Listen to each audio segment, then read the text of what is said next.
Welcome to a special extra edition of the Ref Show. That's because there's a very important annual meeting taking place this weekend of the IFAB. That stands for International Football Association Board. It's the lawmaking body of professional football, and that annual meeting takes place in Cardiff this weekend. It's also particularly important because it's the first one under the auspices of a new FIFA president, Gianni Infantino, replacing Sepp Blatter. We've got Mark Halsey and Keith Hackett here to look at the key points. Keith, you've seen the agenda here. Sometimes it's as dry as dust. What do you make of this one? I think this is a really busy one. There's lots to talk about in relation to the meeting itself. The first one, of course, is the biggie in terms of will they allow an experiment with video technology?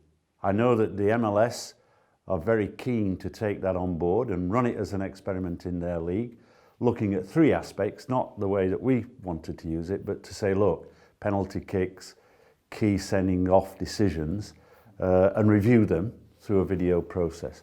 So certainly that is very much on the agenda. Is this a move in the right direction? Will they go far enough with it? Well, I mean, after this weekend's performances of some of our referees, I think, yes, we need it. And obviously last week, you know, with the Man United second goal, you know, was it offside, was it not offside? Well, it's clearly offside, and how we need to seek clarification for the international board about that situation. PGMOL actually did come in and clarify, didn't they? Well, there's no need to clarify because that is there in the laws of the game. That is offside. But, you know, Keith has touched on the MLS with the video technology, and I believe that the Dutch league has done it as well. So they're having two trials. So I only think it's going to be good for the game, and I'd love to see it to come in and trial it. I think what they've got to do is go through the process, and that's what it's going off, a discussion.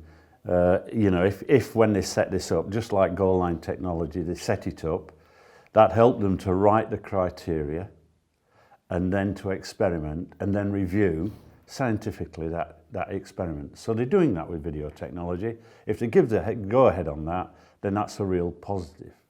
The next one is the denial of an obvious goal-scoring opportunity. You know, the playing side of this have been talking about it for the last, 8-9 years, where they see when an offence takes place in the penalty area and it's denied an obvious goal-scoring opportunity, you're in fact replacing that opportunity to score a goal by the award of a penalty kick. At the moment, they see that as triple jeopardy, and they're right. The award of a penalty kick, the dismissal of the player, and then the suspension. So what they want is, I think, to take away the red card for an offence that takes place inside the penalty. It's not in, is it too severe to send a guy off when the penalty's been I mean, I've been one of these that have been advocating this for a long time, and obviously as an ex-player and as a referee, there's nothing worse than, you know, giving a penalty and you've got to send the player off with a denial. And I think it's got to come in because we've seen a number of occasions this season where, you know, a referee has sent off a player for a denial and it's been overturned because it hasn't fulfilled the criteria. So for me, that save all these appeals. You just give the penalty and let's get on with it. Let's put a scenario to you though. Supposing it's not just a foul tackle. Supposing it's a defender handling off the line a certain goal, stopping. You know, is that not a red card? Should that not be a red card? That's the denial of a goal. That would be, in today's money. It's not just an opportunity, it's a goal he's done. It's a denial of an obvious goal. And in that situation, they will say, even rescind that and replace it with a penalty kick. And a yellow card. And a yellow card. Caution, yeah. So, is that sufficient? Yeah, I do, yeah. And so do I. So I favour that. Lots of people don't, but I think the playing side of it and the majority of the refereeing side favour that particular change. The next one is where they're looking at foul challenges, and I think that is really a terminology. Can they improve the terminology? At the moment, I think it's quite clear. You know, careless, reckless with excessive force. I have no problems with it. Referees do, clearly, because we're seeing challenges, incidents, you know, like the one last week involving Sheffield Wednesday, where Dawson should have gone for a reckless challenge it bordered on excessive force, but it would have been a second card, and wrongfully the Sheffield Wednesday's taken off for denial. Is this a bit like me struggling with DIY because the instructions are too wordy and convoluted? Should we not be simplifying the laws and really spelling it out? I agree with Keith. I mean, it's there. There's no need to change that because it's careless, reckless with excessive force endangering the player's safety. That is... Seems simple enough, doesn't it? It's simple. But it's down to the referee's ability to recognise those scenarios. But there is a revision, isn't there, of the way the laws are going to be set out? Well, I think that looks in itself, Alan, looks massive to me.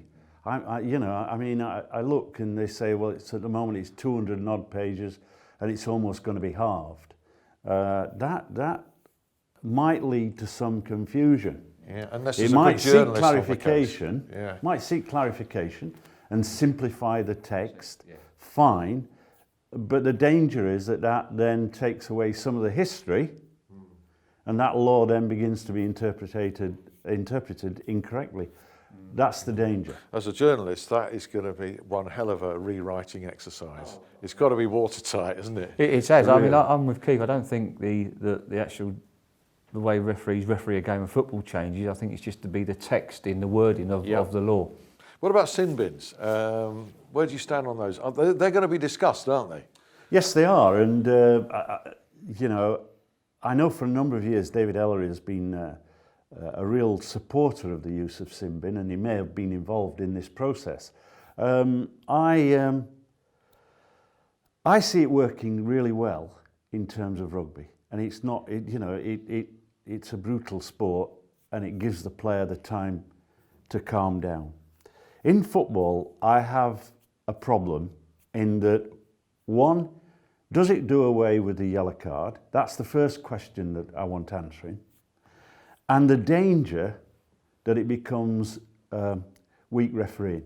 I mean, we're seeing consistently this season, we've commented on the number of incorrect red cards or instances where red cards should have been issued. And it seems to me that a referee who has any doubt, and it's getting a bit hot, he'll send people to the bin. And I just, ultimately at the end of the day, what refereeing should be about is, one, at the top level, we're in the entertainment business, and our task as a referee should be to keep 22 players on the field of play, and we should use all the proactive man management skills that we've got that we can bring into it. You know, people like Mark had very few red cards. Why? Because he was a proactive man manager. But the other side of it is he didn't make many mistakes. And the key... We'll take his word on that. He'll do for me. It's a fact. And therefore I think that the elements of keeping these major errors off the report form is vital at the moment. It's too easy to just send a guy to the sin bin for 10 minutes, That's right. I mean, what are we going to do it for? I mean, is it like if he delays the restart of play, is it for kicking the ball away, little things like that? Yeah. You know, for a major transgression of law, you can't do that, can you? So you're both against? No, I'm against it. And for me, we've got a great product, we've got a great game. The only law change I would like to see is the triple jeopardy, as Keith explains, about the DOGSO. Yeah. Also on the agenda, possibility of a fourth substitute. Doesn't so much involve referees but is it necessary? Unsporting behaviour, just finally, is.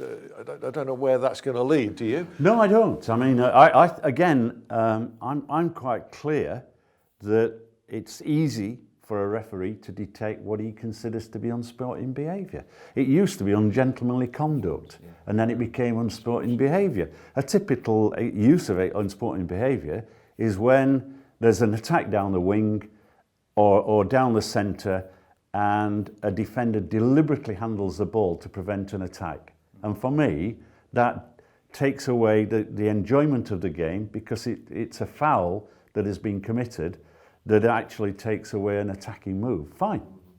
But I think ultimately in the area of refereeing, let's hand some of the power back to the referee and get the referee to be more skillful at managing situations. At the moment, Our guys are running around at times like headless chickens. They're making decisions far too quick. We talk about a process that is to see, recognise, think and act. And if referees started doing that, we would reduce the errors. He's right. Referee's not a science, it's an art. And he's absolutely spot on. There's too much science going into refereeing these days and not enough art. And let our referees referee. And personality in And referees should be encouraged. personality is a must, and we'll touch on that in this week's Ref Show. Okay, we will. Thank you ever so much, Keith, and to Mark. Extra edition of the Ref Show, and that IFAB meeting will be very interesting. We'll keep you posted. Thanks a lot. See you soon.